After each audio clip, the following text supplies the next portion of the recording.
But I mean, for me, there's so many. I mean, obviously Liam Williams fought Liam Smith twice in big fights. Very unlucky in the first one. Enzo Maccarinelli against Roy Jones. I mean, listen, that must have been a moment. We all know Roy Jones was way past his best.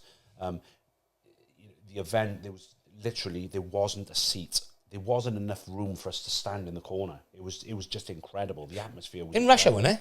In Russia, yeah. Some man, they wanna chat shit till I knock 'em ain't like I'm Jack Shaw. Rolls hat, rolls back, my flow sharp like a hacksaw. Right, we're back. Episode 30, I think. I ain't sure at this point. We just give up.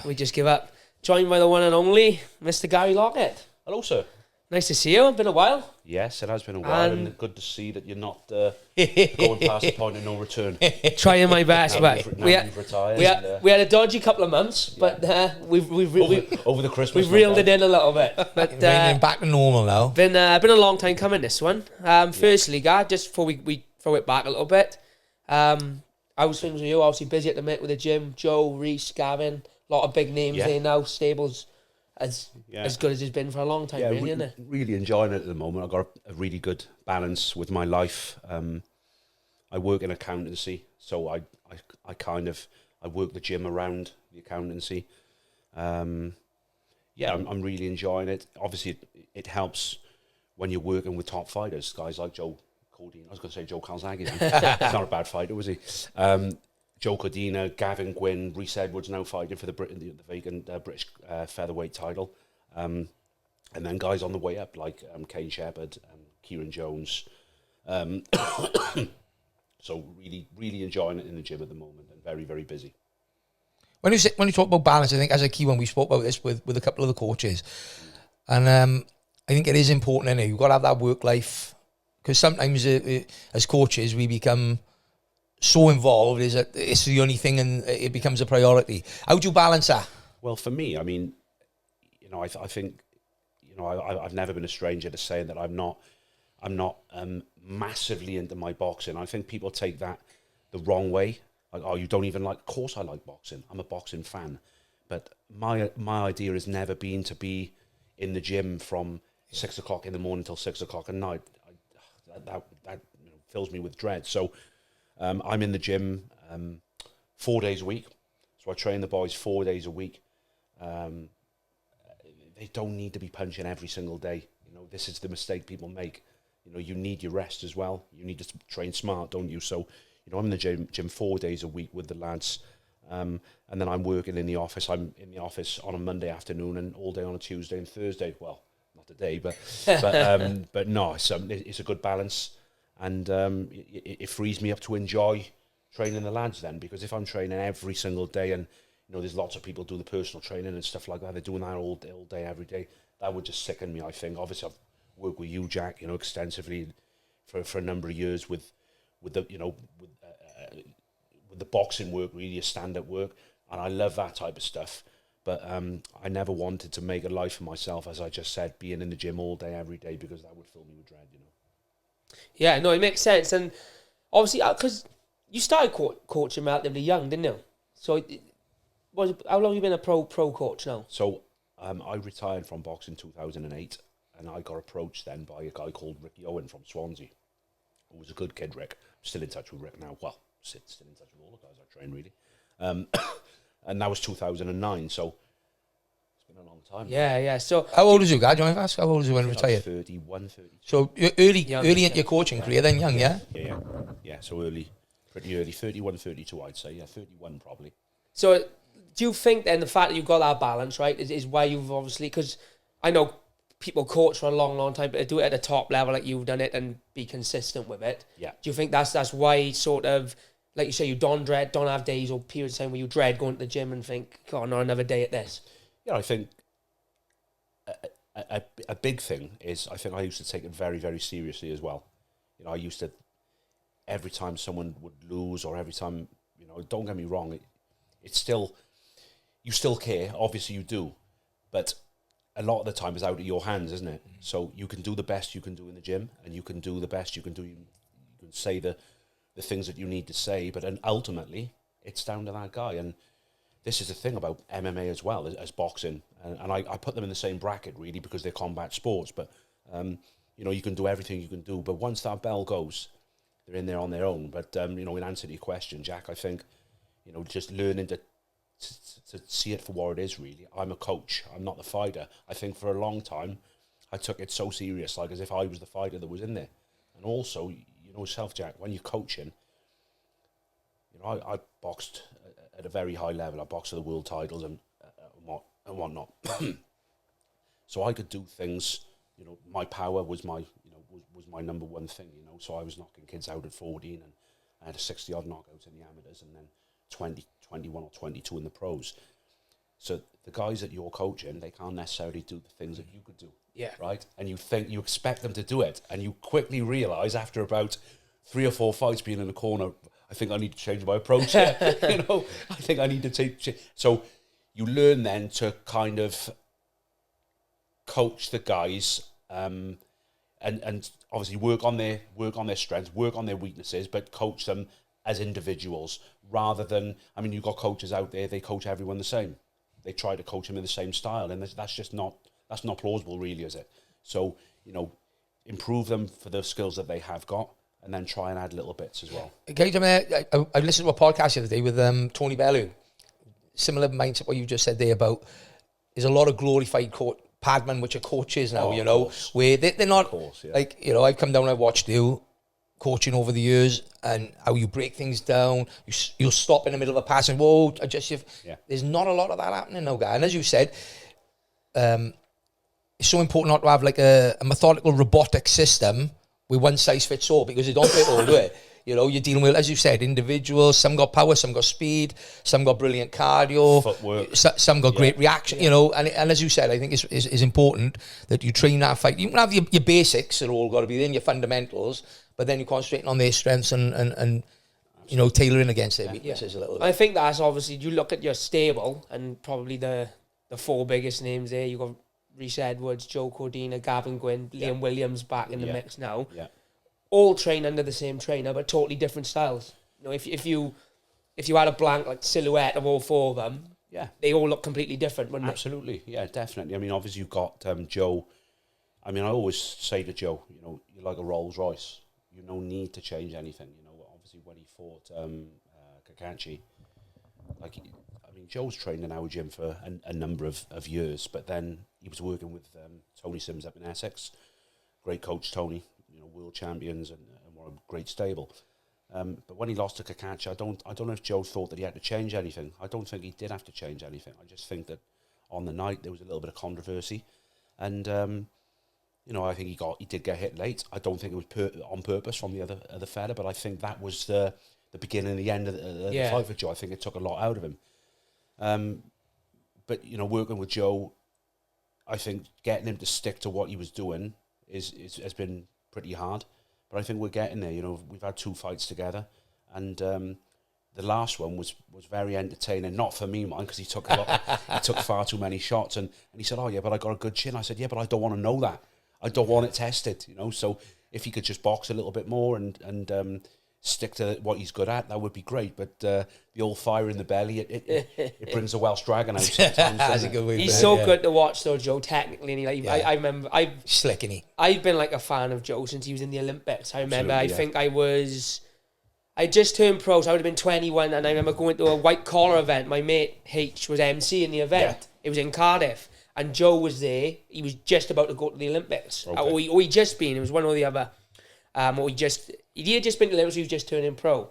And I remember I'd been watched him in the Olympics, watched him in the car, and I'm thinking, you know, he's slick. Do you know what I mean? And like you said, he is like a Rolls Royce. That's a great way to describe him. Like, there's everything about him. You watch, if you wanted to sort of mimic a style, it's a perfect style to mimic, and he's just so good at everything he does. Absolutely. And then obviously we got Gavin Gwynne in, and obviously Joe and Gavin fought each other in a British title fight. Right, they did, and we watched that. And you know, Gav, you know, every time I mention Gav, I just smile because he's such a lovely fella. I mean, you knew him a bit better than me before. Yeah, I know Gav well. He's been on this, but over when he was in Ebervale, and I've known him through the scene anyway. He's a Murphy boy, isn't he, Gav? Yeah, so absolutely. So just a great fella. And then you put those sparring together in the gym, and again, we could sell tickets to come and watch it, and you'd have everybody in in the foreseeable sort of local area. And a contrast of two styles as well. It is a contrast with two styles, but I mean, with Joe, he's like, listen, I don't want to spar him too much. And I understand why. It's because we're trying to keep him boxing, keep him up on his toes, in and out. Whereas with Gav, you've got no choice to fight but to fight. Yeah. Because you can't just stay on the back foot. He'll just take too much energy, because that's his style. He just walks you down. And it's like Joe said, I have to stand up close and have a little fight with him. He said, and that's just out of my style. So every now and again, okay. But funny enough, a couple of days I said that, don't put me in with him. Rhys, he does well for a few rounds. Ben Crocker does well for a few rounds, and then the old pressure catches up. And of course, when you're on the back foot all the time, and you're probably doing 3 or 4 times the work that you need to do, because you hit him with, say, a 1-2 left hook, and then you go on your bike, and then he's straight on you again. So the normal style, you hit someone with a 1-2 left hook, go on your bike, and that person takes 3, 4, 5 seconds to catch up with you. He's on you straight away. So it's a very, very effective style. And he's still going strong. Very taxing as well, cardio wise. The opponent, there's nothing worse than in your face. We've seen it, and we know, Jim and me. These in your face fighters. Good Lord, you've got to know what to do. Yeah, as well. If you're the person facing that, you've got to know how to combat that. And I can remember taking Liam Williams down to spar Nick Blackwell donkeys years ago, and Nick was about 13 stone, and it was the week before Liam was fighting. It was like the Friday, so 8 days before he fought. So Liam was down on his weight, right? So I think Liam was about 12-2, and he was making maybe 11-9 the week after.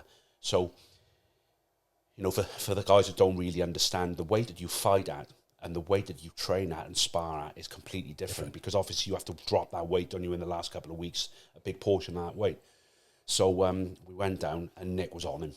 and Liam at the time had maybe 7, 8, 9 fights, and Nick was on him, and of course that weight, and every time they got up close, Nick was bumping him off, and he come back at the end of the second round, he went, help me. But at that point, he had to really learn himself. I said, look, you have to learn just to stand your ground on the inside, work down the sides, don't overwork, don't work for the sake of it. So as soon as he's in your face, don't go blasting away with 3 or 4 shots, and then because he's straight on you again.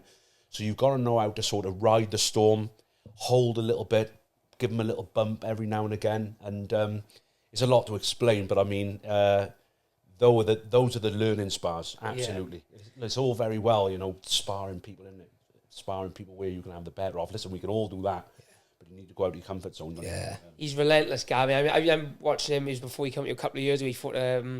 He was a away fighter. He always is, isn't he? But he fought a kid. Sean McComb, when he won the Commonwealth. Yeah, and the kid was electric, wasn't he? That Sean McComb. Well, he beat Ben Crocker not so long ago. That's right. I remember watching it. Did he fight?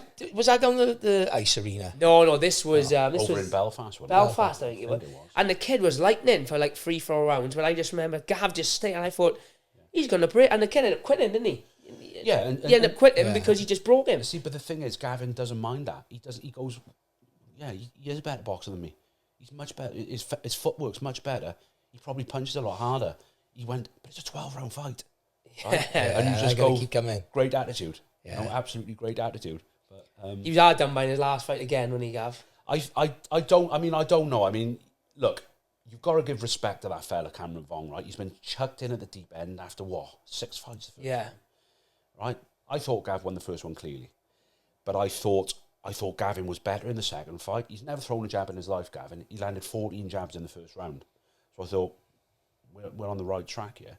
And I thought, when he was up close, in the first fight, he kept throwing single left hooks. Well, Vong does that side thing. And as soon as you throw a left hook, he turns and he comes with the uppercut counter. So I just said to Gav, when he's jabbing to the body, he's got that Ben Davison thing where they feint, and then they go to the body. I said, every time he jabs to the body, catch it and jab. I said, because your jab is not particularly fast, but it's so long, he won't be able to get out of the way. And he wasn't doing it straight away. I think he started doing it from about the 5th round onwards. So he was catching that body shot and replying with a jab. And he was catching him quite a lot. But then, I mean, the plan was then to don't just throw one left hook when you've got him on the ropes, when you're working. Throw 2 or 3 left hooks, because when he tries to counter with the uppercut after the first left hook, you'll catch him on the counter with your second and third left hooks. And I think it worked really well. But also, I think Cameron was obviously a lot better in the second fight as well. He was. Right? So I thought, we've won this. After the 8th round, I thought, we've won this. He just needs to keep it up. But then from somewhere, Vong found some kind of second wind, and I felt that he won the 9th and maybe the 10th. And for me, I thought it was a fair result, a draw.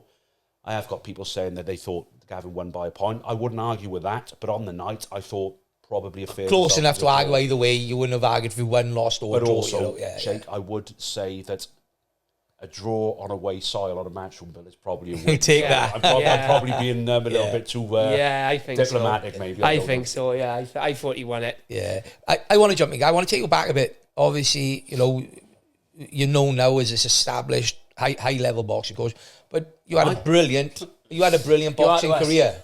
You're brilliant boxing. Take us back. How did you get into boxing as a youngster, and what led to this journey to where you are today? Well, it's like what I'm about to say is probably the reason that a lot of people got into boxing. It was the Rocky films. Yeah. And as a side note to that, Rhys Edwards has never seen the Rocky films. What the You ought to be shocked. I can't Put that on absolutely- camera, Rhys. You need to be I shocked. can't say I'm surprised though. I remember he's a bit of a fucking weird one, isn't he, Rhys? Like, fucking, it's some of the stuff you've come up with over the years. Like, so I'm not surprised he's as good at boxing and he hasn't seen the fucking Rocky. I can guarantee you've done a poll worldwide of boxers. He's the only one that haven't watched the Rocky. Oh, you'd be surprised now with these Youngsters, they yeah. are Youngsters, they are. yeah. The word youngsters is a word from my dad. My dad always used to say youngsters, and now I'm 40. Yeah, I'm 49 now, and I'm saying it all the time. And I don't feel 49, but when I come out with words like youngsters and these youngsters today, I realise I am actually getting on. But no, probably the Rocky film shape. Yeah. And I can remember I started off at Cardiff boxing club in Cunbran. With Chris Manley. And I can remember getting in the ring and I was making the Rocky sounds and all this. And he was like, what are you making them sounds for? And I just got my ass handed to me, the first 10, 15, 20 spars. And then it's the same as anything. If I suppose I didn't really want to do it, but my old man kept getting there. And I kind of started finding a little bit of shape then, I suppose. Hold my shape a little bit better. Started finding out what my jab was. And then at the age of... how old was you when you started? I think I was 8 going on 9. 9, young. At first fights at 10. And I think I was always a confidence fighter as well. I won the first 3. And then I lost. And it kind of knocked the confidence right out of me. And I wasn't the same then for many years. Probably for about 4 years, really. And I remember I boxed Wales boys clubs against Northern Ireland boys clubs over in Belfast. And I always remember it because we travelled on the ferry and it was Force 10 warders. And on the way back, it was Force 11. We got stranded over there. But long story short, I boxed a guy called Hugh McNally. I'm actually friends with him on Facebook all these years later. Good kid, All-Ireland champion. And he beat me on a majority decision. But sometimes a loss can be the making of you. Do you understand? Yeah, so the way that I performed in that fight gave me a lot of confidence. And from that fight, then I think I got a lot of confidence. I went on a long sort of winning run for many, many years. And I think at one point, I think I won 28 on the trot with 27 stoppages or knockouts. An amateur? In the amateurs. Yeah. But overall, it was about 80 odd. I think it was 88, either 88 or 98, but I lost 8. So it was a good record. And Brilliant I think of the 8 defeats, I think I avenged 4 of them. So there was a couple of where people go, I was robbed in that. I don't think I was ever. I think blatantly in one, but all the others I always used. I think I lost in the British schoolboy semis a couple of times on decisions which probably could have gone either way. Yeah. But a lot of the time I avenged those decisions by good old stoppage. I was going to say, you talked about being like 14 and knocking kids out. How old? Yeah, when you developed. When did you first click in your head? Like, fucking, I can dig a bit by here, and because you have punchers as kids, but there's not many 14-year-old kids that are you're getting stoppages, but not knocking kids out. Do you know what I mean? You've got to have the knack to find the shot, though, right? I mean, every man in his dog can punch. I mean, you look at Rhys Edwards. He's only got 4 stoppages. Every time he hits a pass, every punch, it hurts my hands. And I go, how are you stopping these kids? Are you not punching in the fights like you punch in the pants? you've got to have the knack. You got to, a lot of the time, you've got to set it up. You know, a lot of these kids, they can really, really whack, and they never seem to get the stoppages. I used to have a kid called Meredith Thomas, right? I remember. Meredith, Yeah. oh my God, knock a horse out. Yet, I think he only ever stopped 2 guys. But for me, I think I found the knack. I could always whack, but I found the knack when I was maybe 14 or 15, and I think it's a confidence thing as well. Knowing that you can get in there, knowing you can let those shots go, and because we don't always fight like punchers, right? You know, I was taught by my dad as a boxer. You know, he taught me on the back foot, and believe it or not, I could box on the back foot when I needed to. But when you get that confidence to be able to fight like a puncher, I believe that's when you will start to get the stoppages and knockouts. When did you turn pro? How old?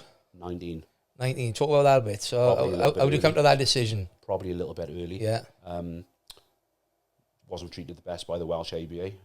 Famous last words. You know. Still mistreating people now. That's a conversation for another day. Yeah. Felt the need. I had an approach from a guy called John Hyland. Now, at the time, John Hyland had IDV. What happened then was Bernie Eccleston sued IDV. So IDV pulled out of boxing. So I was stuck with, I'd signed for John Hyland. But John looked after me. And obviously I was boxing on small hall bills up in Liverpool and around the place. And they always treated me brilliant. John Hyland and the guys up there in Liverpool. But after about 7 fights, I needed to move up. You know, so I ended up signing for Matchroom then. That was really the beginning of the rise of my career, really. Do you mind if I ask, what was your first purse? My first purse? Yeah. £1,000. £1,000, yeah. People don't appreciate it. That's not so bad, but that's a decent enough wage, but for back in them days, wasn't it? For the first but again, one. It's different these days. Yeah. The ticket selling thing is craziness. It's true now, they're pulling guys off cards because they haven't sold enough tickets. Craziness. Mentals. I never understood it when I first started coaching, and then I can remember, I think it was either Jeff Evans or one of the early guys I had. Oh, he hasn't sold enough tickets. I said, what do you mean? Well, he hasn't sold enough tickets. I said, well, I don't understand this. And I think the promoter at the time, I won't say the name, treated me like I was an idiot. I just didn't know, because obviously I'd only ever been with big promoters. Yeah. Paid purses. Yeah, yeah. The ticket selling thing, I know, I get 10% of it. You know, oh no. The ticket selling thing is you pay for your own career. And I mean, when I first started coaching, you know, I'll just give a brief explanation for the people who don't understand the ticket selling thing. So when a fighter turns pro, most of the guys that turn pro, they have to start out on small hall bills. Not your Cordinas or anything like that. Well, your Cordinas, they're always going to go with someone like Matchroom because they got that amateur pedigree. They've been in the GB squad, what have you. But most people have to start out on the small hall bills. Now, there is no money. There is no funding. The promoters that put these bills on, they have to hire the venue. They have to hire the ambulances. They have to pay for the doctors. They have to pay for the officials, the insurances. So everything. They're probably, I'd say a good figure is maybe £10,000 down before the first bell, right? So the only way for them to get that money back is to take ticket sales off the boxers. So let's say the boxer sells, you know, let's keep it simple, £140 tickets gives you a £4,000 pot. Now, you can't chuck them straight in with someone who's unbeaten, so you need them to learn. So it's like doing an apprenticeship. So if I've got Joe Bloggs who's making his debut, I might have an opponent for him. The matchmaker might say, how about this guy? The guy's maybe won 4, lost about 15. He's turning up really not to win, but he's turning up to go the distance. So he's going to get his hands up. He's going to give you a bit of a test, throw a couple of haymakers, but he's not really there to win. He's there to go the distance, get his purse, and then box again the next week. So if it's a 4-rounder, I'd say these days, 4-rounder, you're talking £1,600 to £1,800. 6-rounder, £2,000. So straight away, that £4,000 purse. So £2,000. More or less £2,000's gone, right? And this is just for the away fighter to come in and fight your guy, like That's £2,000 to that away fighter. Now, depending on the promoter, you might have to put £1,000 into the bill then as well. There's £3,000 gone. There's £1,000 left. You then go £500 each with the promoter. Hey. Right? Now that's just a basic scale. Some of the guys, I've been working with Chris Sanaga lately, Pat Barrett. They've always been very fair. So, you know, we sort out a deal amongst us, and hopefully the boxer comes away with a little bit of a purse. I've got boxers there who've had 7 fights and not earned a penny because they just don't sell, right? I've got boxers there. I mean, J-Man, I can remember J-Man doing about £20,000 worth of tickets on a small hall bill, which is crazy. Yeah. Absolutely crazy. Likes of Kieran Jones, Ben Crocker, they always did okay when they turned pro. But then people are not stupid these days. The fans are not stupid. They say, "Oh, you boxing?"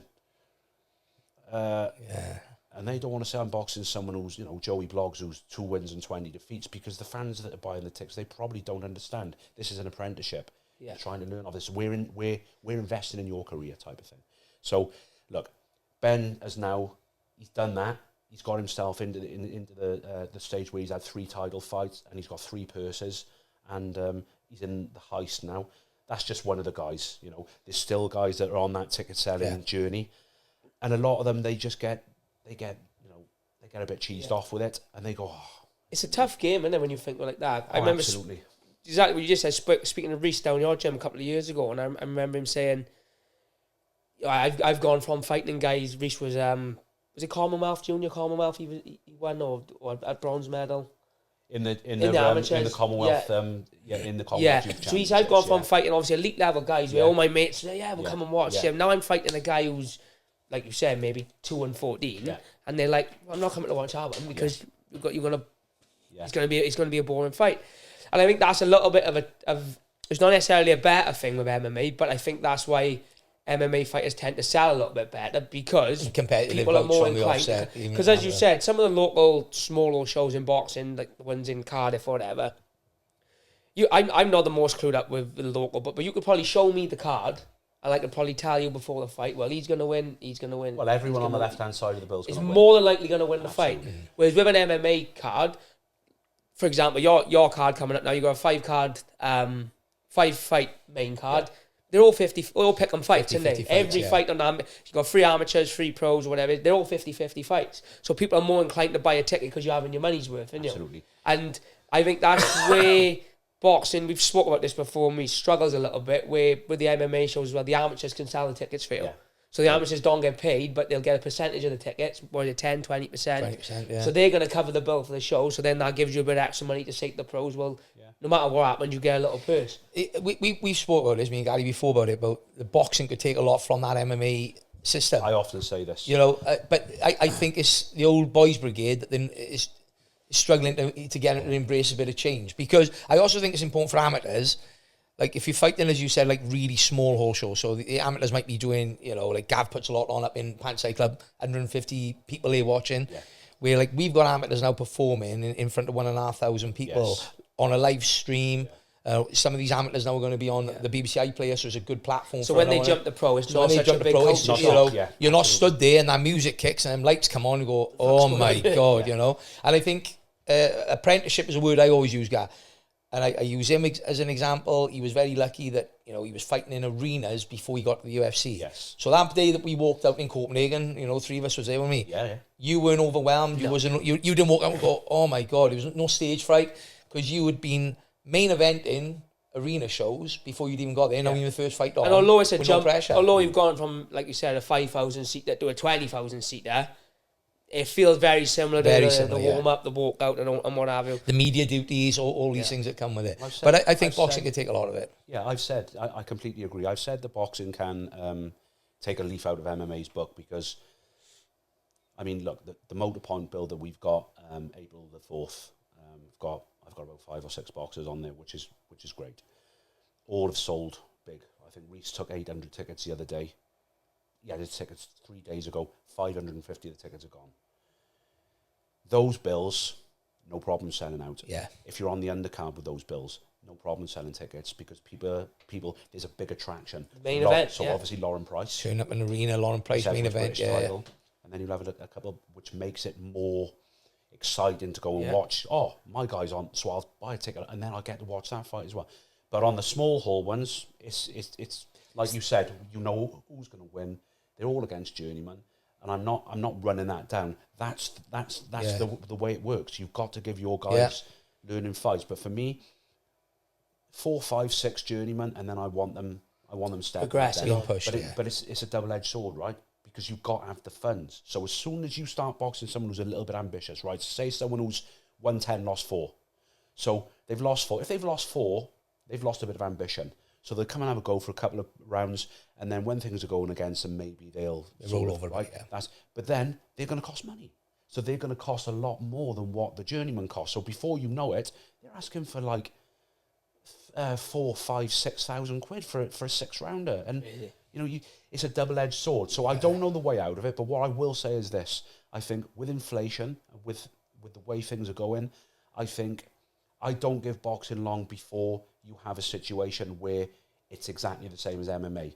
Because when I first started coaching in 2009, I think the split was like this. So the tickets were £30 then. Can you imagine doing tickets for £30 now, right?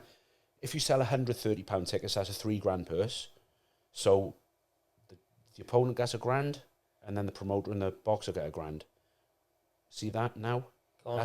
That's gone. I'd say if you do £5,000 of tickets now, you're probably getting about £750 to £1,000. And if you think again in another 2 or 3 years' time, it's going to be worse. So I think things are just going to be unsustainable. I think that's just unsustainable with inflation and the way that it's going to put you boys on the spot a bit there, because if we haven't got these smaller feeder shows, where do you start off? And it's a catch-22. So something is going to have to change if they're going to continue to put them on. Because at the end of the day, as you said, you got to promote. He's not going to walk away losing 10 grand every show. It's pointless in him doing it. They give up straight away after one show, won't they? They won't lose 10 grand, but I know there's the guys like Sanaga, guys like Pat Barrett, guys like Richie Garner, who are the guys that have been putting bills on in the past. I've done them myself and lost money as well. They've all lost money, not 10 grand, but they've all lost big chunks of money. Yeah. And the thing with Pat Barrett and Chris Sanaga, they still keep putting them on. Yeah. So you've got to give them a pat on the back for that. But you know what I was going to say earlier is most of the guys in my gym, I think, would welcome that. Yeah. They're happy. They're happy to go in my first fight, right? You're fighting someone who's 1-0, or you're fighting someone who's had one and lost it, but he was unlucky and he's ambitious. Yeah. They'd welcome that. But when they're against doing that, you understand they're probably not for the right reasons. Yeah. There's a lot of these pretenders, Instagram boxers and the guys that you go, right, you got a good fight next. Oh, can I just have one more? Yeah. Straight away you go. You start to question it. You start to question. Yeah, you see that. You see that in the MMA side of things as well. You know,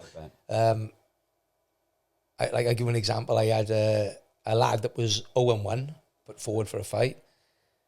So I had a guy offered as a debut, and I found a guy that was 0-1. So 1 fight, 1 loss, and I've offered it to the coach, and the coach went, "Oh, we were looking for somebody with the same experience." I'm like, he's had 1 fight, 1 loss. You know, and this is what you're dealing with, man. Yeah, because they're so conscious about protecting.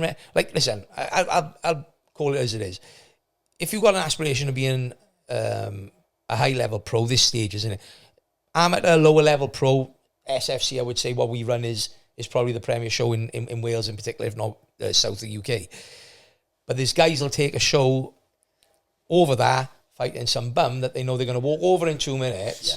Right? It's getting a bit better now because Tapology, if they think it's a fight where the fight is just rolled over, he's been brought in to lose. Yeah. They make it what's the word they use? Invalid, ineligible result. Wow.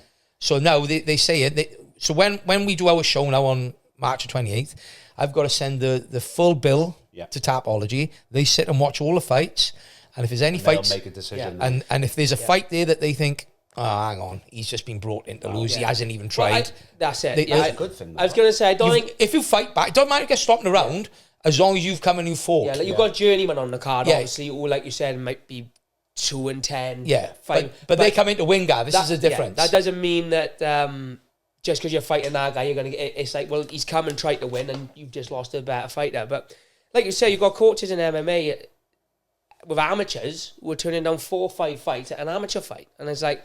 And that's where I think MMA could take a leaf out of the boxing's book with the amateur, where it's like, you're fighting Friday and you're fighting this guy. Yeah. And right, if you lose, right, perhaps you'll fight him in 2 weeks' time. Yeah. Whereas I know guys, they'll turn 4 or 5 fights down for an amateur and say, oh, he's not ready. He's like, but he's an amateur. This is where he's learning.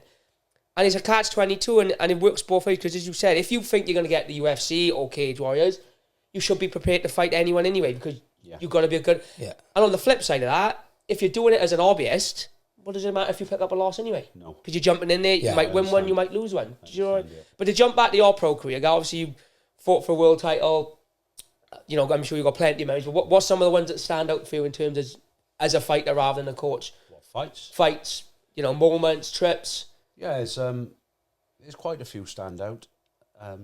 Obviously, my biggest victories. Obviously, I beat a guy. I probably wasn't ready to fight him. I was 16-0, knocking everybody out, and they come to me with Kevin Kelly, a guy from Australia. Not to be confused with the guy that Nassim knocked out. That's a lot lighter than that. This guy was an Aborigine from Australia. He'd been over here and he boxed a guy called Chris Pyatt. You'll remember Chris Pyatt. Yeah. And literally won every round against Chris Pyatt, boxed his ears off, and the judges give it to Chris Pyatt. Classic. It was an awful decision. Chris would even admit that himself, definitely.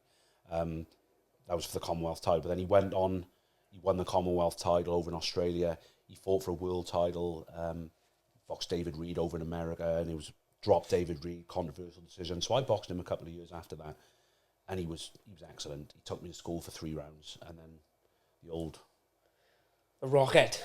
came in the 4th and saved my bacon. I think I caught him and busted his nose and stopped him in the 4th. That was a good win. The win over Ryan Rhodes was a very good win, because obviously, you know, Ryan was always a class fighter. I think he come up against a couple of obstacles and he faltered a couple of times, but he always come back very, very strong. And he was on, I think he just signed again with Frank Warren. He had a new coach in Dave Coldwell. I think he'd won 5 or 6. And I just won the WBU. So they put myself and Ryan together, and I won on points over 12, but it was a very hard-earned victory. I got dropped heavy in the 10th. Dropped Ryan in the first, like a flash knockdown. He dropped me heavy in the 10th round, literally heavy. But so I come out in the end on the scorecards, pretty comfortable winner, but it was a tough fight. Yeah. And if you looked at the scorecards, one of them was 117, 111. That doesn't really tell you how hard I had to work for the victory. So those are probably the 2 best victories in my career. But then obviously went on then and boxed. I was WBU champion, which was a lightly regarded title. But the thing is, for that WBU, I was earning very, very good money. Yeah. And people said, why didn't you ever box for the British title? Well, in my contract, it was half the money of the WBU. And a lot of people say, that's strange, but it's just the way it was. And I got offered, I think I won a British title eliminator, but then I got offered the WBU title shot.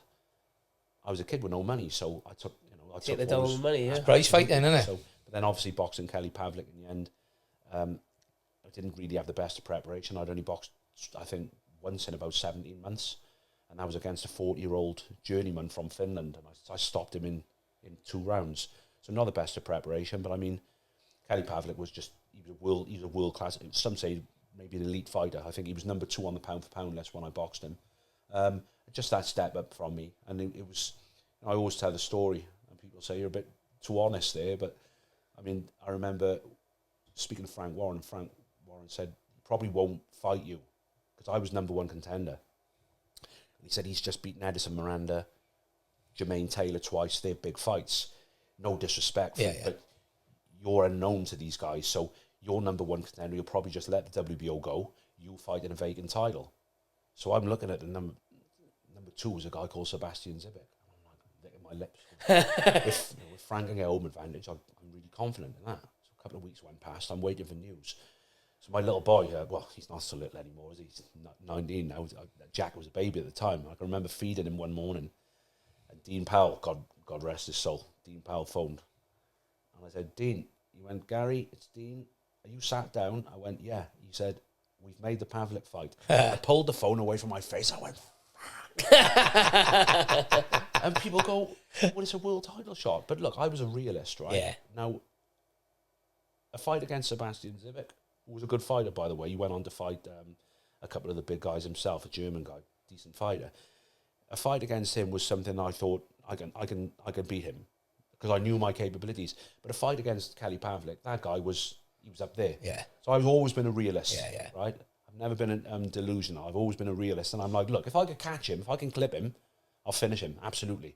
But overall, he was massive. He was 6'2", arms just so long, it was unbelievable, and he was a powerful guy as well, relentless, on the crest of a wave. He was unbeaten. I think when he fought me, he was 33-0 with 30 knockouts, right, or 30-0 with 27. I can't remember. So no, it's a story. I took the fight, and I didn't go there to win on points. I went there to look after myself and try and clip him, use my jab a little bit and try and clip him. But I caught him with a decent shot in the first round. And I can remember him saying after, he caught me with a shot that I knew he was going to throw. He said, it woke me up. He said, I realised I had to be on my game after that. I mean, he stopped me in 3 rounds, caught me with a good shot at the end of the first round, and kind of, you know when you see stars, but then the stars go away. The stars never went away. So I was boxing just seeing stars, but no, I got stopped in 3 rounds, but it is what it is, and, you know, no regrets. Possibly could have done better in my career, but I suppose I fell out of love with it maybe when I was younger, and, you know, maybe boxing for the wrong reasons for the last 3 or 4 years, but no regrets. All these experiences, mate, they set you up for becoming a coach. Yeah, because being there, seeing it, done it, you've experienced the highs, you've experienced the lows, you've experienced the nerves of fighting somebody you think you can beat. All this is so important when, and we say this all the time, don't we? Too many glorified pad men, you know, people doing coaches that have never had any sort of experience. And I do think you've got to have that level of experience to become a coach, because, you know, if one of your fighters says to you, I'm not doing that run, I'm not doing it, you go, oh, you are? Well, they can't say to you, well, what do you know about it? You know everything about it. Well, you've been there, seen it, done it. Story about our mate Alex Hughes, right? So Alex, love Alex. Had Alex from the age of like 16. So I said to his dad, keep bringing him down the gym maybe once every month. Do a little bit of sparring with the bigger boys that I've got there, and you'll learn.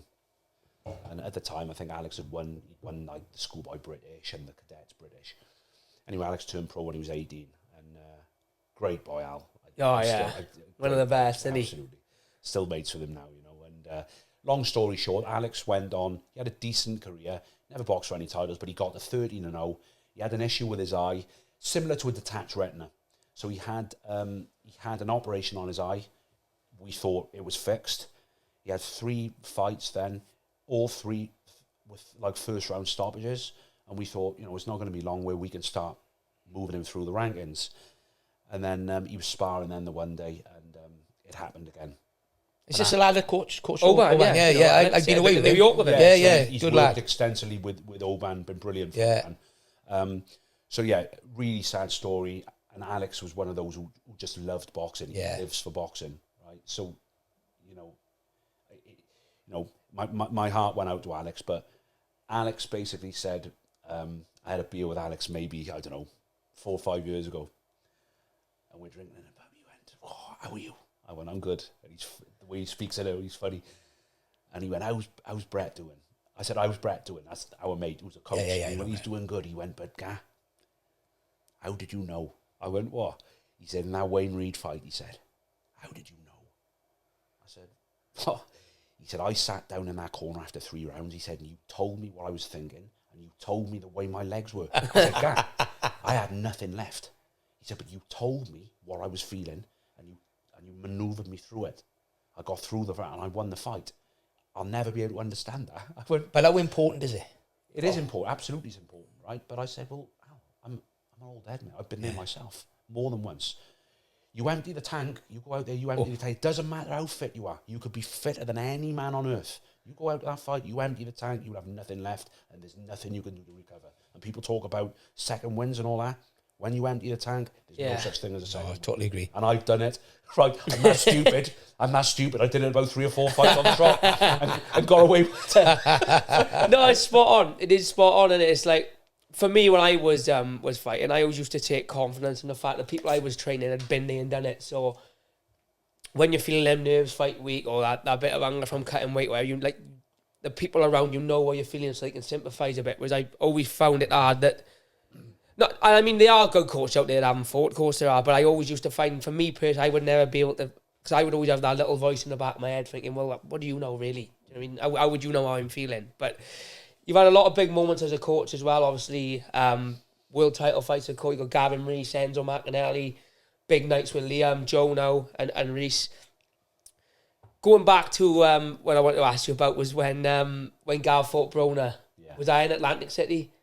What was the story? Didn't you have to go over like a crazy amount early? He couldn't get the visa. He couldn't get the visa. I bet he never caused you one headache, Gavin Rees, did he? The consummate pro. We had him on, he's telling us a few stories about it. Oh, wow. I tell you, just to start off, Gavin and me trained together as pros, for a brief time. Because the last 3 fights of my career, I went to Enzo. Jack, my son, was born, and I don't know, because I always trained with Brian Hughes, Colin Moorcroft in Liverpool, and then I was with Brian Hughes, the famous coach from Manchester, who died a few years ago.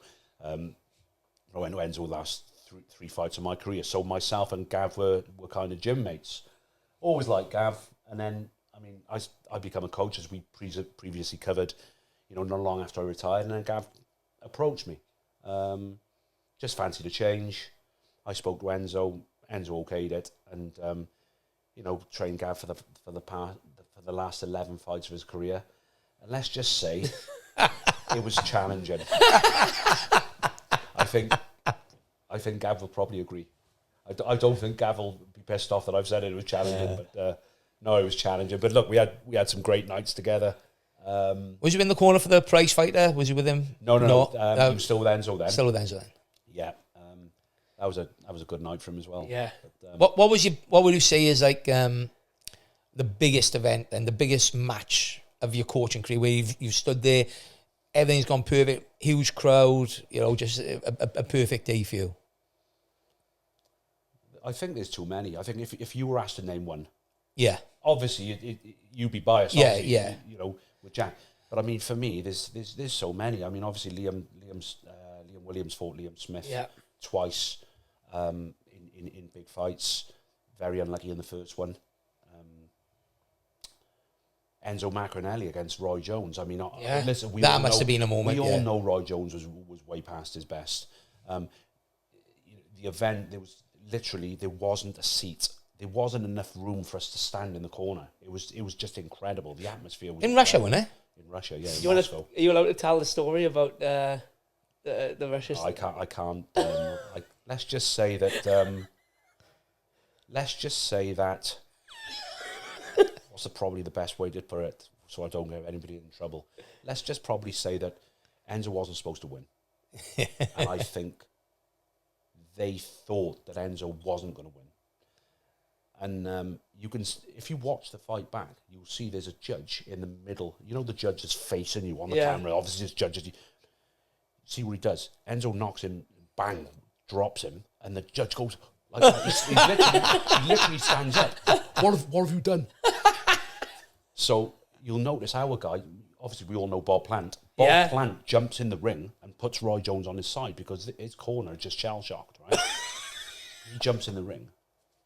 And everybody's just... Oh, fuck. Like that scene of Snatch, innit? So when he knocks it out. Well, the guy I just talked about, Alex Hughes, he was on the undercard, right? And another guy had Zach Davis, was on the undercard. So I read him the riot act. Now everybody in the change room, so there's myself, there's Liam Williams was over there because he come over for a week, because we were over a week. He had to train because he was fighting the week after for the vacant British title. So Liam was there, Francis Warren, Bob Plant, Zach, and obviously Alex as well. So we're in the changing room before we went out. So we all sort of linked arms, and I said, right, guys, if it happens, what I think is going to happen, right, Enzo chins him. Deathly quiet, right? Not one cheer. Right? So Enzo chins him in the fourth round. All we hear is, yeah! One person. Alex. Deathly quiet. 12,000 people deathly quiet like that. Alex. Unbelievable. That's just Alex. But let's just say that, I mean, they had a lot of Hell's Angels around them, like Putin's Hell's Angels. I think Putin was the one that gave Roy Jones Russian citizenship. Yeah, I think he was. His mate. There's a load of Hell's Angels were around the camp, and let's just say that they weren't very pleased, and we had a visit from them in the dressing room after, and a couple of us had to go for a little walk and square away some things, and I'll leave it to Enzo when he writes the book to... We'll try and get Enzo on, that's what we'll try and do. We'll try and get part 2 to the story. Yeah, him on. Enzo's a great guy as well, you know.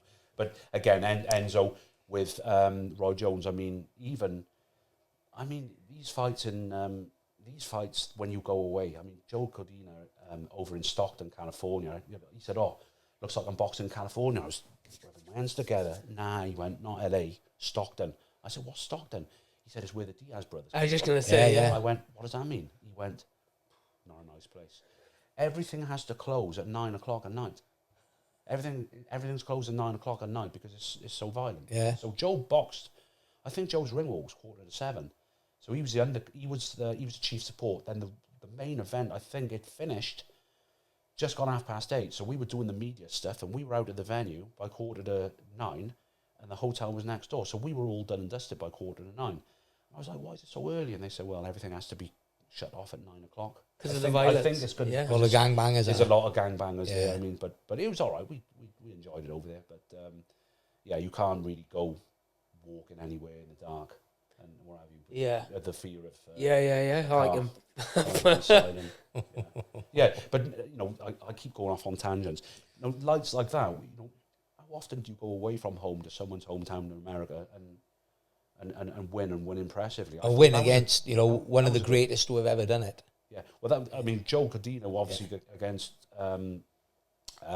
Flores, the guy he fought last. That was a big night. Yeah, but there's too many to name, Rich. Were the Diaz brothers at Stockton? No, they weren't ringside. No, but no, that was a big night. There's so many to mention. I mean, Chris Jenkins after many failed attempts, taking fights on short notice, getting nutted and cut all the time, winning the British title against Johnny Darn, which was in the Royal Albert Hall, which is a very prestigious. It's not always the most massive events that give you the most satisfaction. Be the next I mean, Chris is a beautiful guy, just one of the best. Oh yeah, and to see him fall at the last hurdle a few times, and then just to see him win that British title. It's like I said to everyone, I said, I don't care if he never wins another fight again, as long as he wins this British title.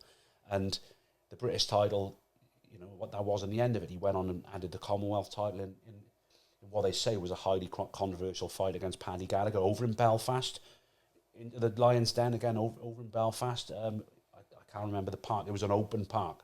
There was loads of people there, thousands and thousands of people. And then he went on and, won another couple of fights, had a couple of big victories. And it's like you said, it's not necessarily the biggest events, the ones that stick in your mind. It's the ones that mean the most or feel. Yeah. Or feel the way most, you don't remember the result. The way you remember the way it makes you feel, innit? Yeah. And we've been here with some of the amateurs, and they're not expected to win. And a little 3-minute round amateur fight have had me and him floating on air. It's like, of course, it's like no different to being in MSG and watching one of your fighters in UFC get a KO bonus. It's brilliant. I mean, Jay Harris over in Belfast against Paddy Barnes, an absolutely brilliant fight while it lasted, and Jay finished him with a body shot in the 4th round. The atmosphere there was incredible, and it was a massive victory for Jay.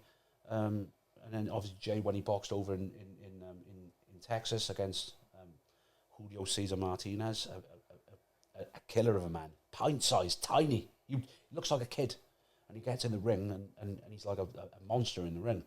These events are stuff that'll stick with you forever. Yeah. I mean, obviously, I've missed.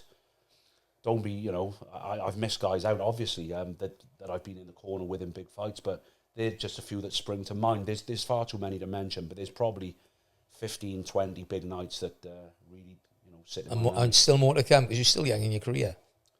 49. Yeah. How long do you think you've got left? Me? Well, the old shoulders are... yeah. We were talking about it earlier, about our injuries, but we just get on with it, don't we? We have to for the sake of our guys, and, the pad work is a thing. People think pad work is like the be-all and end-all. But I say to the guys now, listen, you're better off hitting the heavy bag, but hitting it correctly. Because when I say jab, what do you think a fighter's going to do? Are they going to stand with their face there? Yeah. So you jab them in the face. I'm drip feeding you the shots. I'm putting the shots where I want them, and you're hitting them. At least on the bag, with a heavy bag, when it's moving about, you've got to get your feet into a certain position. You've got to hit the bag at the right time. And also, you can hit the bag harder than when you get by pads, because you think you're smashing my hands off with the pads. And it's a different thing. But look, there's ways and means. But at the moment, I'm still padding, and I'm okay. But I don't know how long I've got left. I suppose, for me, when the enjoyment stops, that's when I'll pad it. Agreed. I want to ask you, because just from a personal thing for me, like when I started coaching, I think we all have it when we first come out as young blokes, thinking, right, I'm going to create a team, and you have this vision of what you're going to do. Did you suffer a little bit with the imposter syndrome? Because I know that I did, and it took me probably 2 years before I started really thinking to myself, do you know what? We are fitting in with these big teams. We are capable of performing on these big events. But I do think it's, you know, for me naturally, I just had them doubts as we start. But the more successful the team is, the more success you have, the more titles, I think then it starts thinning out a little bit. And all of a sudden, like I can remember being at the Cage Warriors event, thinking, looking around the change room, watching how some of these guys are warming up, and I'm thinking, you know, we do belong at this high level. Yeah, I mean, I doubt almost everything, single thing I do still. Yeah. I remember speaking to Adam Booth. Adam Booth, rated as one of the best coaches in the country. Adam said, "You doubt yourself, don't you?" I said, "How do you know that?" He went, "I can tell." He said, "You know what? I doubt everything I do." But he said, "Guess what? 90% of the time, it all ends up right." He said, "I can tell that you're going to be a very, very..." This is early doors. This is when Gavin boxed John Watson for the British title. So it was very early on for me. And he said, "You'll be good." He said, "Because you doubt yourself." So that's, in a way, you're always keeping your feet on the ground. Not resting on your laurels either, you. You're not resting on your laurels. You're never getting carried away with yourself. You're never thinking, "I'm the be-all and end-all." You know, and look, you know, we had, you know, one of the best coaches in the country, you know, now rated is Ben Davison, Anthony Joshua and Luke McCormack and all those guys. Lee Wood, fantastic coach. A coach has never boxed, by the way. And we talk about coaches that have never done it. I mean, Ben's obviously, he's doing very, very well for himself. We were against Ben last time with Gavin against Cameron Vong. And all right, we came out with a draw, but I've been against all the top coaches. Don't get me wrong. There's some of them I haven't won against. There's some of them that haven't won against me. You know, so it's a be all and end all. If you've been there and you've done it, it's like Joe Cordina said. He said, "Oh, look, I know I don't have to question anything you do. You've been there, you've done it. I know by coming with you, I know it's going to be good for me." You know, will it be better than Tony Sims or better than this guy, better than that guy? You know, I don't know, not necessarily, but I know that I'm in safe hands because you've been there and you've done it. And I mean, the one thing Joe did say after the first fight, he said, I dropped him to punching 4 times a week rather than punching 5 times a week. And he went, "You're absolutely right, especially at my age, because I'm punching. Every punching session is going to be a hard session. So the next day, you go and do your S&C and whatever you want to do around it. You don't have to be punching every day, right? So 2 days on the trot, they'll punch, because there's 7 days in a week, 4 times. So at the moment, it's a Sunday and a Monday. They punch 2 days on the trot. But other than that, you've got to rest every day, every other day. But it's not a rest because you're doing the other stuff that you need to do. But the punching is for just resting your wrists, your elbows, your joints, isn't it? So Joe said, "Look, I think you've got that absolutely right." And he just said, "Your advice in the corner," he said, "it's very calm and it puts me at ease." So, you know, there's things that I think coaches are particularly good at. And, you know, I wouldn't say there's things that you particularly ain't good at, but there's things that you're particularly good at. But just coming from an experienced guy like Cordina, who had like 250 amateur fights, the thing I picked up on was the advice in the corner. And I think it's just always, you know, we always touch on people's advice in the corner, one voice in the corner. You know, don't get me wrong, you got someone might need to add something, well, add it to me. Add it to you, yeah, and that's a system we've worked since day one. Right at the end, or if I ask you, or right at the end of the round, when the guys are getting out of the ring, so it's fresh in his mind when he goes out for the round. And you know, try to keep it basic, isn't it? You know, if don't complicate things. All this daft, like 20-punch pad combinations, and people go, "He's a good coach, isn't he?" Cool, he looks sharp on the pads. What do you mean? He's a good coach. That's not a coach. Yeah. He studied that, right?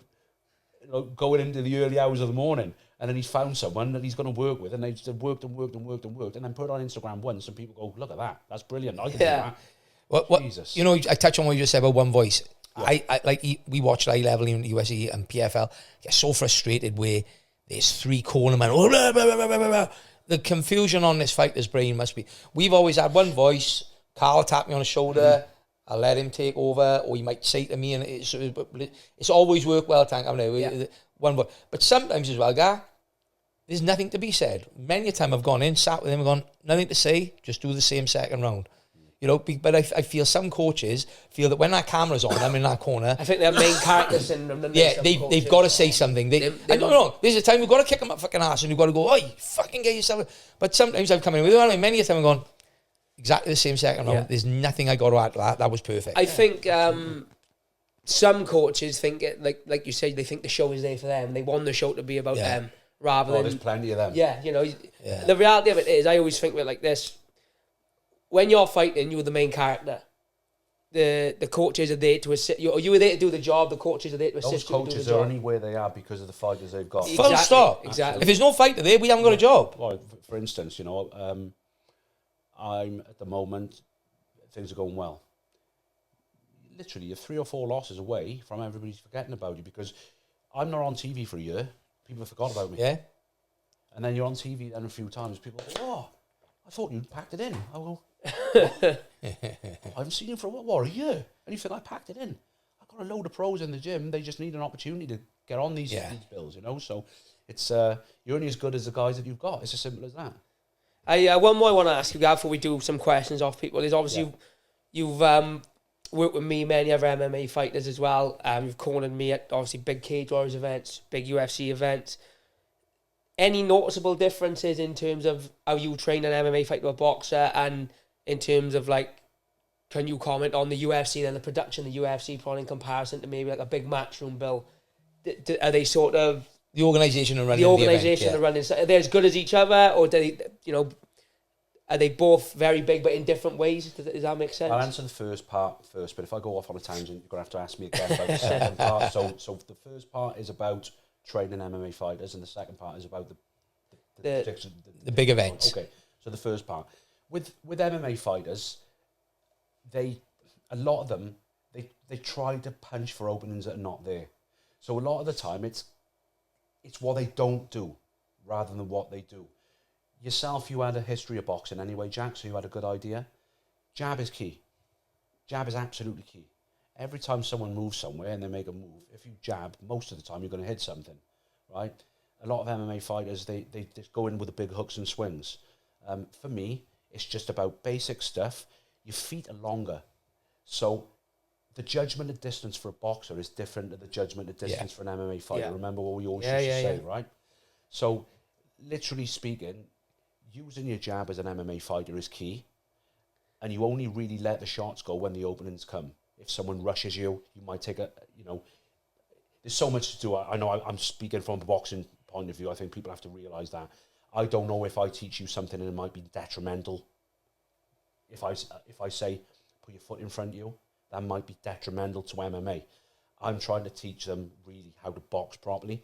So I think I always said to you, didn't I? You have to work it out for yourself. Agreed. If some of the things that I teach you are detrimental to you getting taken down or getting your leg kicked off or what have you. So jab is key, and just keep your boxing work basic. That's right. That's, in a nutshell. Doing the fundamentals as well, isn't it? Absolutely. Yeah. Yeah, it's spot on. Because a lot of MMA, I still say to this day, a lot of MMA fighters can't box. Even at the top level, some guys who rank 10-5 champions, and maybe not the champions, but 10-5, fundamentally, they don't understand the boxing range. Yeah.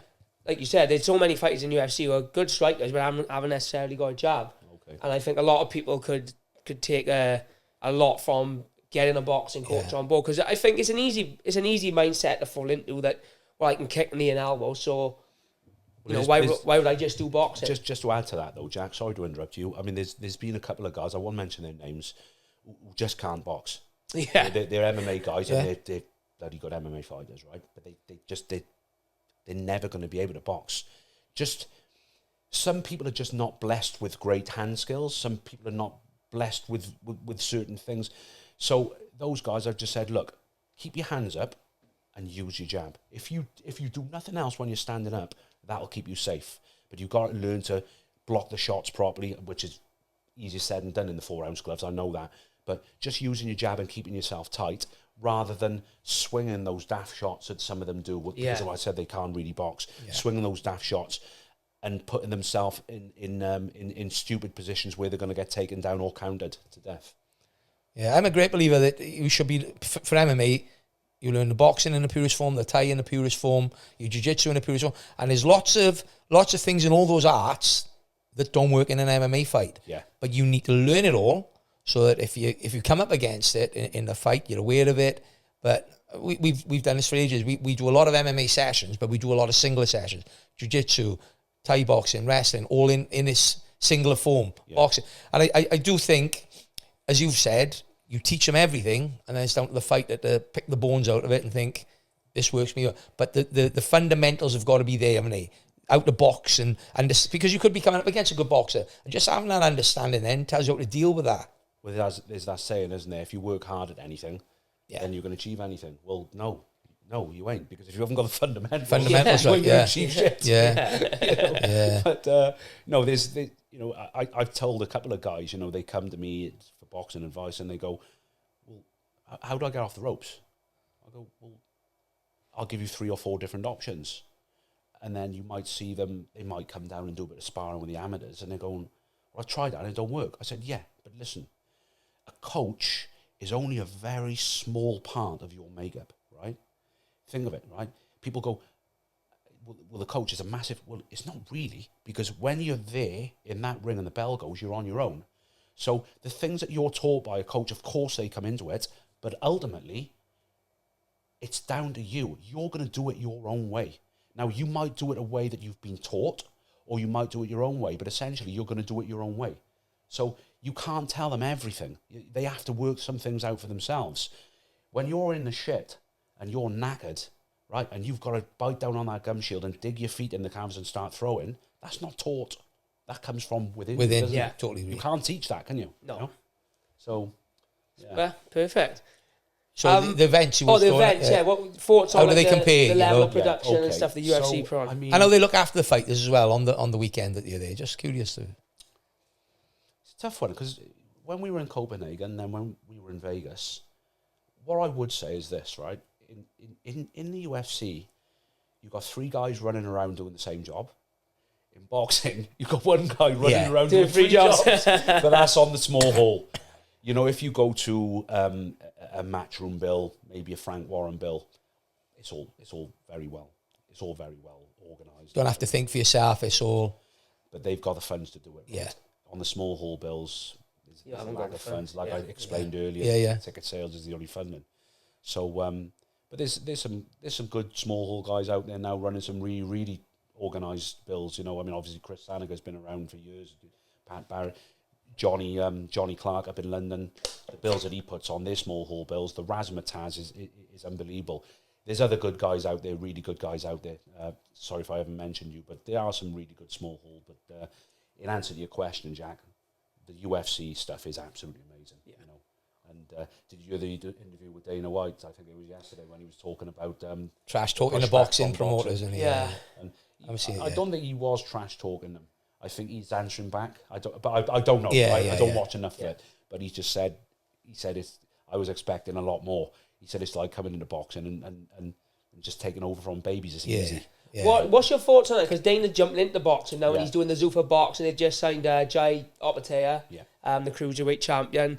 Obviously, he's introducing. I think he's in partnership with Turkey, but he's introducing now his own Zuffa belt. So kind of molding a bit like a UFC then. So rather than fighting for these many belts, we're just going to do our own belt. And So can I ask, he's going to build like an organisation like UFC? Built, so Zuffa invest boxing, different weight divisions and the guys then Zuffa fight. boxing is essentially going to be the UFC of boxing. I think, like they said, they understand that to get the big fights on, so they call it the Zuffa world title. And but also he's saying, if we sign, let's just say Joe Cordina, and we want him to fight another big sow, we understand we're going to have to work with each other, but they ultimately want to get rid of the sort of the sanctioning fees and stuff like that. So what's your thoughts on obviously he's had a lot of pushback with the revenue type thing where your top UFC, I think Adrien was on Ariel Awani's show, and he was saying, like, for example, when Paddy fought Gaethje, he said if you work out the purses, they probably made 10% of the overall revenue, whereas I think he was I can't remember who had fought that weekend, but it was a world title fight. I heard it briefly. And he said, this guy, they're not even close to as big a star globally as what Paddy Pimblett and Gaethje is, but he's probably earned 3 times as much money because of the revenue split. So do you think they can make it work, Dana? I think it can only be a good thing. For me, you ask me as a coach and a manager, new people coming in and giving opportunities, that's always a good thing, because opportunities for guys in Wales, because none of the big promoters come here. They haven't been here for a while. Okay, Ben Shalom's coming here on April the 4th, but that's the first time now for about maybe 18 months. So it's hard to build fighters on small hall. You can't build fighters on small hall bills. You need to take your fighter who's been on the small hall bill, who's maybe 6-0, 7-0. Big promoters come here. I get a couple of places on the undercard, so I go, I'll put this guy on. So he gets on the TV, and you get a chance to build him. The promoter then likes him, and he goes, I'll use him again. He's good. That's how stars are made. Yeah. Without these big bills coming, it's very, very hard to build him. It does happen. I mean, it happened with Lee Selby. He was built on the small hall. He had an opportunity at the last moment. People call it, you need a bit of luck. Yeah. Well, Lee Selby's bit of luck was, I think, John Simpson got injured against Stephen Smith. Yeah. Lee Selby jumped in. They thought he was 10-1 at the time with one stoppage. They're like, this guy's safe. They get all the Sanager, old head. Oh, I don't know if he's in the gym. I don't think he's training. Kids in the gym every day knocking walls down. 2 weeks' notice, gets in there, knocks Stephen Smith out, and that's British just title, that wasn't it? That was for the British and Commonwealth titles. That was the start of the story. And there he was, Lee Selby went on to be a world champion and do really well for himself. So it's hard, but in answer to the question, I keep going off on tangents talking about other things, but in answer to your question, it can only be a good thing, I think, Jack, giving people opportunities. They're coming to Britain soon. I think I've got someone on the undercard already. So On the Zuffa boxing now? yeah, I don't know when it is, but we've had an offer for someone to fight on. Yeah. You're more experienced than us with the boxing, is it? So do you think the format would work like the UFC does, where you get to a certain level, you sign for Zuffa boxing, like you do in UFC, then you get to 10, 11-0, 12-0, you've got a good record, you then sign for Zuffa, you sign for the UFC, you sign for Zuffa boxing. I don't know what the wages would be for a 10-0 pro, but I'm assuming Zuffa's going to bring in something like the UFC 10-10 to start, is it? It'll be a payment scale, won't it? But Yeah. to answer your question, of course it will work. Yeah. Dana White is a very, very, very established good businessman, so of course it'll work. He'll do his due diligence, and he will not leave any stone unturned. I mean, I was going to ask, with the British Boxing Board of Control coming into it, are the British Boxing Board of Control going to allow them, or will it have to be a different Boxing Board of Control? But you would imagine with Dana White and his business savvy, he will have already worked it out with the board. Yeah. That sounds It can only be a good thing. Yeah, I think it'd be brilliant. And I also think as well, going back to the cards, what Jack said about boys on buy tickets, because, this lad is going to smoke this lad.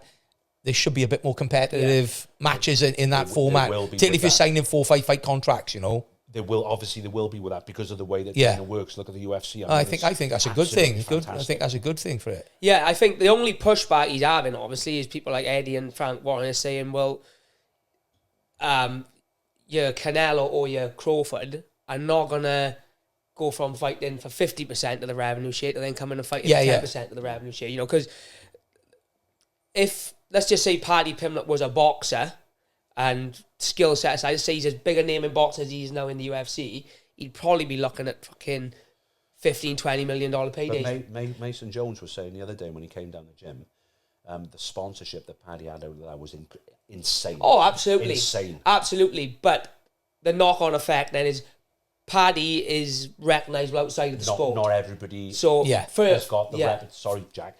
Not everybody has got the persona that Paddy's got. Not everybody acts the way Paddy does. Yeah, that international he understands fame. It. He gets it. For example, like, let's just think, Pantoja then, the flyweight champion, arguably behind Demetrius Johnson, best flyweight ever. Yeah. One of the best fighters ever. Probably earning $1 million, $2 million a fight, which is good for a flyweight. However, if he was of that skill set and that status in boxing at that weight, he'd probably be looking at a lot more money. And also the UFC do take away the sponsorship opportunity of the reason Paddy, she will have a big chain out for the walkout. They sponsor the UFC, so they allow him to wear the chain. Same like the Monster and the Prime. They sponsor the UFC so you can wear the patch. But let's say, Paddy's sponsored by Under Armour then, multi-million-pound deal. Wouldn't be able to wear that in the cage. Can't wear Under Armour into the cage. So I think that's what they're arguing is the knock-on effect is that these guys who, guys like Mayweather who are getting paid $10 million for a sponsor are not going to walk away from that to come fight in your Zuffa boxing shorts and take that big of a hit. But I think, I'm with you on it, I think it's a good move and I think it will, and obviously they've got to start somewhere, haven't they? They're going to have to build it. Be interesting to see how it all When you pans said, out. will it work? I mean, as long as people are giving fighters opportunities, I think it works for the box. I'm talking about the boxers, really. Yeah. It'll work for the boxers. Will he make it work? Absolutely, he'll make it work. And if he's met with a pushback, he's not just going to go, oh, okay. No, of course not. You'll find a way to make it work. Absolutely will. Definitely. And going back to the cards, like you look at a UFC 12 fight card, don't know, you can probably pick out winners and losers, but you know everything's going to be 100% competitive, and the 24 individuals are all going out there to win. They're not going out to think, I'll take him the distance. There's none of that journeyman influence comes into it. And I think that means like the likes of us saying, we would do a pay-per-view. You're happy to pay your 30 quid and think, I'm going to have 12 fights that are all going to be competitive. Absolutely. Or do you pay your 30 quid and think, well, you've got Joshua main event. I don't really know anybody underneath. The ones that I do know, I know they're going to win. Yeah. It's not as exciting to watch. Right. And that's why these arenas are empty right up until the main card starts. And UFC, but you have a UFC event in Britain, right from the first fight, there's 15 to 20,000 people in the O2 arena. I know. It's, as I say, the events that I've been to, nowhere near the events you've been to, the UFC stuff is brilliant. Yeah. Fantastic. We've got a couple of questions, guys, just to wrap it up from people on Instagram. Favourite story to tell in the boxing world? That could obviously be training. We've had the Russian one, haven't we? But training, gym, anyone that stands out other than the ones we've talked about. My favourite story to tell would be the one with Enzo in Russia, but I can't. But we won't go into it on camera. There's too many. There's too many. It takes too long. Lockett will be shot dead within a fortnight. Within a fortnight, there's been released. A good one, yeah. Why do you feel Welsh boxing has been held back a little bit? For years, there were many Welsh world champions at one time. Yeah. Over the last 10 years, we've only had 3. Do you think there's a specific reason for that? You can't make world champions. Like I covered this just now. In answer to your question, I think you need the big promoters to come here to build fighters. You can't build fighters on small hall bills. And the reason that we had multiple world champions is because Frank Warren, he kept coming here with Calzaghe. Kept coming and coming and coming and coming. Guys were on the undercards. Guys had world title shots. I mean, what are we talking about? The world champion, Barry Jones, that was on a Frank Warren bill. Nathan Cleverly, Gavin Rees, all Frank Warren. All right, Lee Selby, and Joe Cordina, matchroom bills. When he come here, Eddie come here. So we need the big promoters coming here. And you think that's do you think the Saudi money is stopping them coming over now? Because they got it a little bit easy. Has certainly took quite a few promotions away, hasn't it? Yeah, I think so. I don't think it's massively worrying at this point. But if it carries on going and we're getting less and less like Frank Warren, Eddie Earn promotions, then I'll start to get a little bit worried then.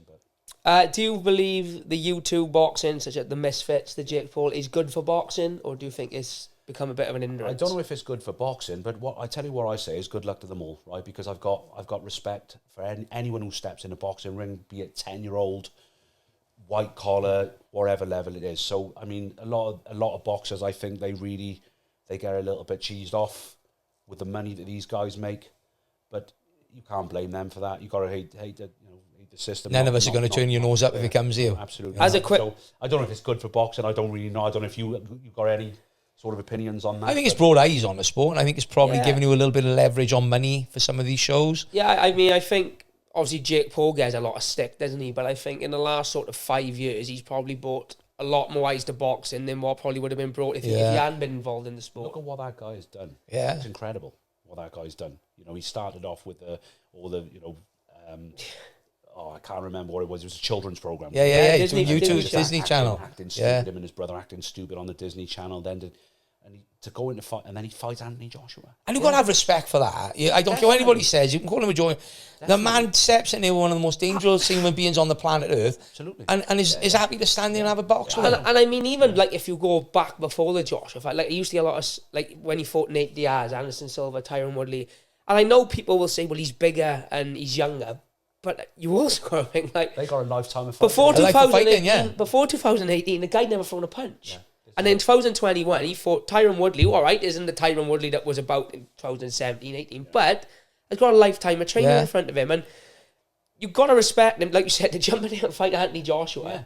This is the thing, and I understand why people say they don't like the way he acts. No, I don't necessarily like the way he acts and some of the things he says, but I got respect for what the guy's done. Absolutely. And his actions are all deliberate, He's not stupid. He's a marketing genius, isn't he? Brilliant. Who do you believe will be the next Welsh world champion who hasn't been a champion before, which would obviously take Joe out of the conversation there? Well, I mean, look, looking very close to home. I mean, Cordina says about Rhys Edwards, he said he's one of the best I've ever sparred.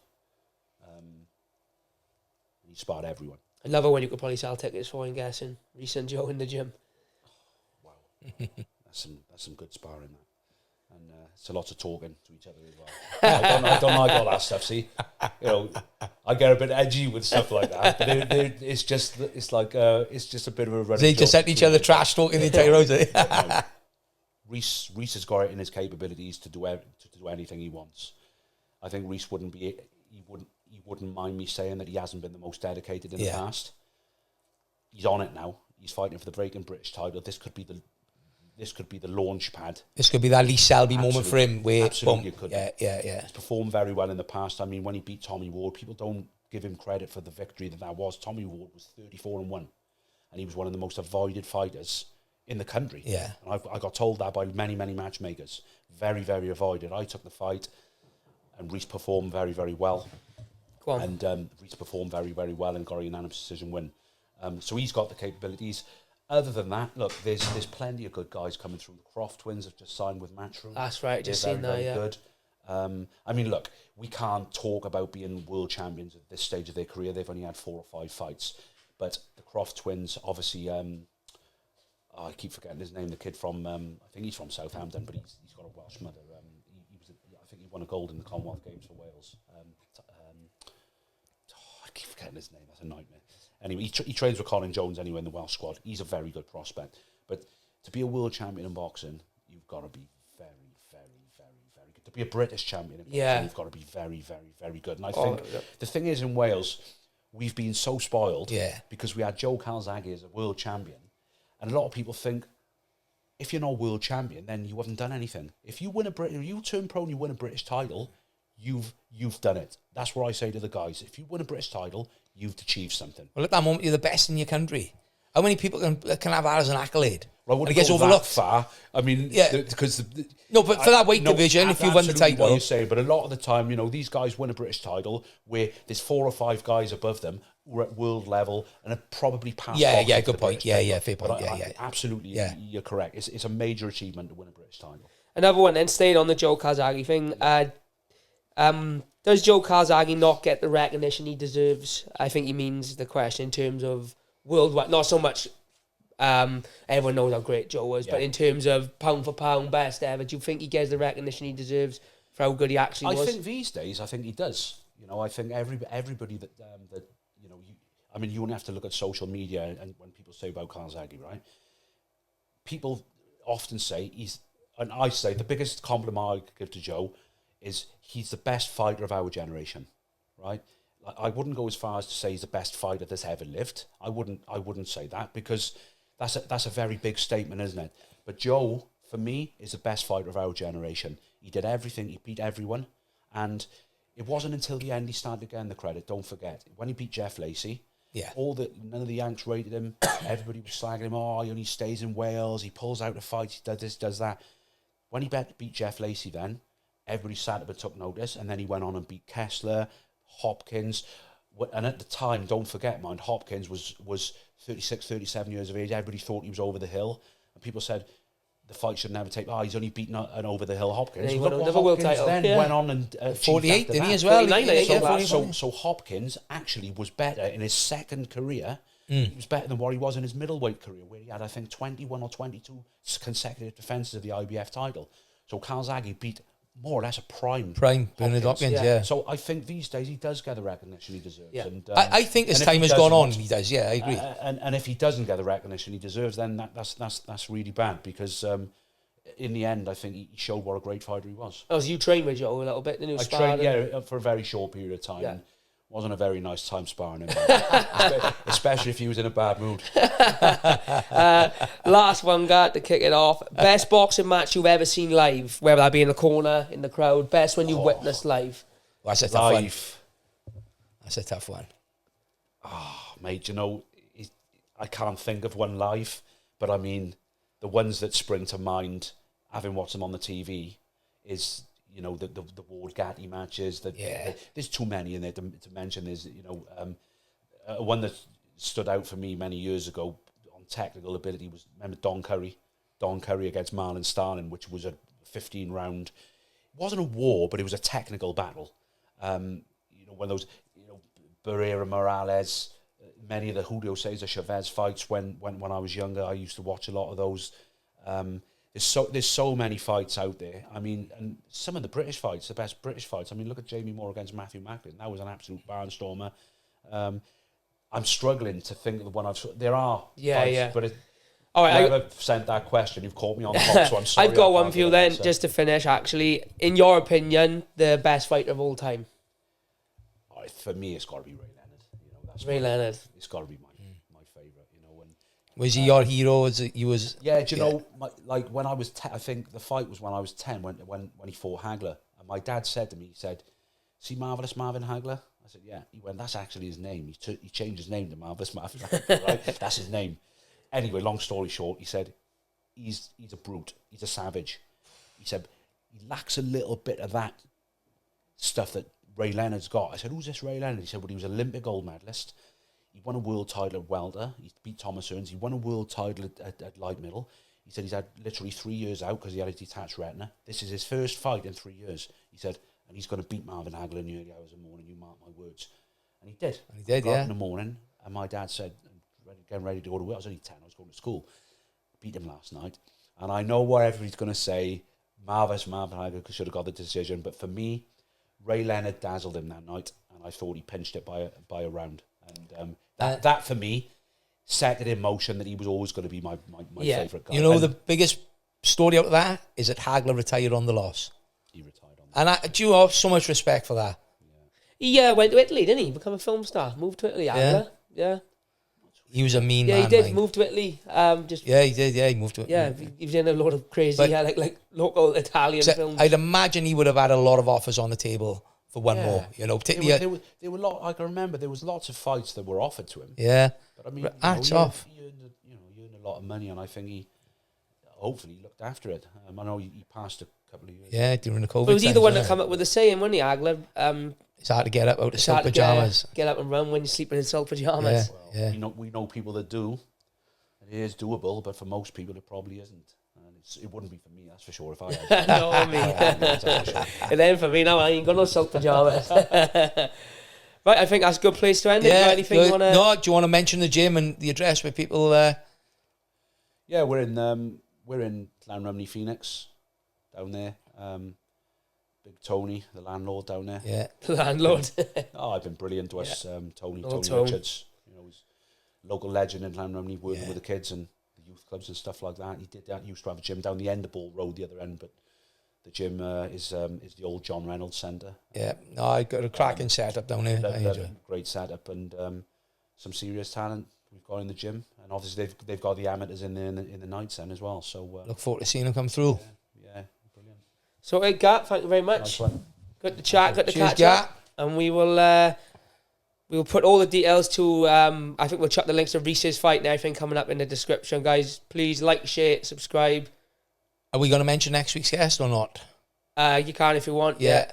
So next week we got former Wales rugby manager Mike Ruddock on. So if anybody's got any questions who'd like us to deliver to Mike when he comes in, get them over to us. We'll book that off him now off here. Right. Thank you for watching. Yeah, and we'll see you next time.